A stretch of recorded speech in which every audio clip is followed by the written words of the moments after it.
Hi everyone, welcome back to ASX Market Watch and charting trend signals around the world. Just a really quick one. In fact, we're looking at the All Ordinaries as usual, the market that I personally trade, and this is just a really quick one simply because the actual All Ordinaries itself is not going anywhere. We had a bit of a breakout and now it's come back down, obviously, which sort of negates the breakout, and now we're back in that sideways range.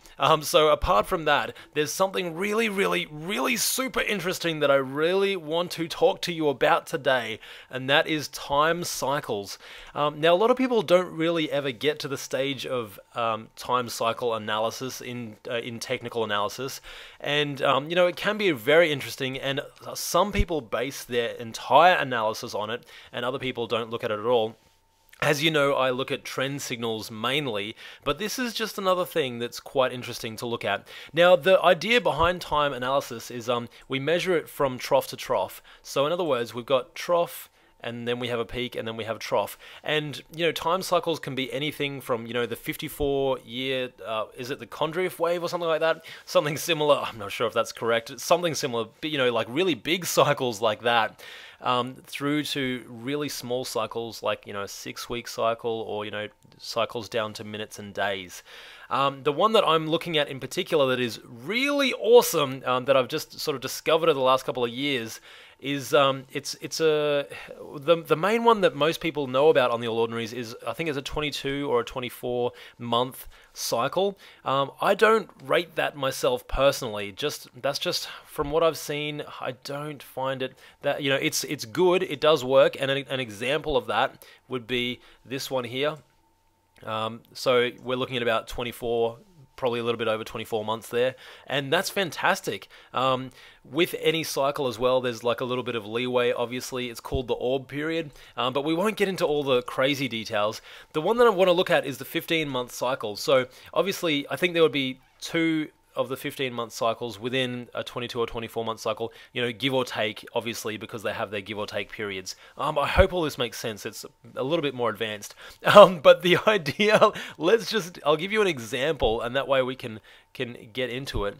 And that's not the one that I want. This one is the one that I want. Here we go. So as you can see, what I'm doing here, and if I'll just enlarge this a little bit, and a little bit this way as well. So as you can see, I've taken it from this trough here, which is the very bottom in 2009, and then I've taken it from the trough in 2010. So that is actually around about 14 months, that one there. And as so it's within that sort of 15-month period, give or take 1 or 2 months, or about 2.5 months, I think, is the orb period there. So yeah, in other words, that's our cycle.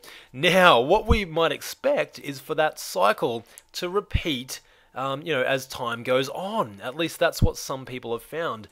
Ray Merriman, he has some amazing books on this sort of stuff. That's where I sort of got into it a little bit myself. And as you can see, the red line here is halfway, and the blue line is 100% of the previous cycle. So that's another 14 odd months, or 14, 15 months. And as you can see, it found like that down day in August 2010, that was the very bottom of the market in 2010. So things start to get a little bit crazy when we start looking at these things. And as you can see as well, the market started to decline after the halfway mark. So usually if the market declines before the halfway mark, that's a very bad sign, and I'll give you an example of that. See here, this one here is the August 2007, so that's when this whole crazy financial crisis started. That's the trough there, through to the trough down in 2009, so that's the full bear market. And as you can see, again, if I just enlarge that a touch, as you can see, it peaked very early. It peaked well before the 50% level, which is that red line there. So it peaked well before, and then it was obviously just traveling down to the next trough. And as you can see, it was late a few months, but obviously that's your orb period, like that's the period where you give or take a little bit. And then we found our next trough in 2009. And so yeah, like all of that, things start to get a little bit crazy, as I said. But the best part about that is so as we saw, that the trough from 2000, the cycle from 2009 was pretty much repeated almost exactly in 2010.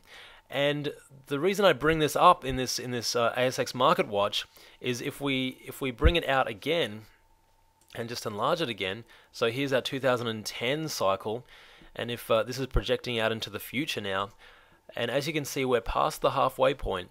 And so, in other words, we might expect, based on this sort of analysis, our 100%. So, in other words, the next major trough on a 14 to 15 month cycle is in October 2012. So, based on that again, we might see the market head up and then down into a trough, or we might see the market just go from here straight down into a trough. But either way, it would be, within a few months of October 2012, at least based on this analysis. So again, if you want to get more into it, Ray Merriman, he has a great, introductory book. It was about $30, and it's only a few pages long, but it's it's filled with all the good stuff, like to analyze and to figure out different timing cycles in the markets, and it is another way to look at the markets. And so based on that, it's an interesting way to look at it, especially because we seem to be past the halfway point at this point now. In the meantime, the market has it's still in that sideways range, so there's no huge moves up or down. There's not a lot happening at the moment. As you can see, it's between all its moving averages, so it's really in that sideways movement. But have a great week until next week. Happy trading, and bye for now.